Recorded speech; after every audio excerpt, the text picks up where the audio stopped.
Yesaya 50 murongo wa 7 haravuze ngo kuko umwami Imana izantabara, icyo gituma ntamwara, icyo gituma nkomera amaso yanjye akamera nk'urutare, kandi nzi yuko ntazakorwa n'isoni, unsindishiriza ari hafi.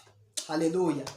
Imana ivuganye nawe ngo ntabwo uzamwara, ntabwo uzakorwa n'isoni, niwizera icyo Imana yavuganye nawe ugakora ibyo ushaka, ugakora ibyo gukiranuka, Imana iravuze ngo ntuzakorwa n'isoni, ntabwo uzamwara. Haleluya! Imana ishobora byose, icyo yanditse yaracyanditse ku buzima bwawe.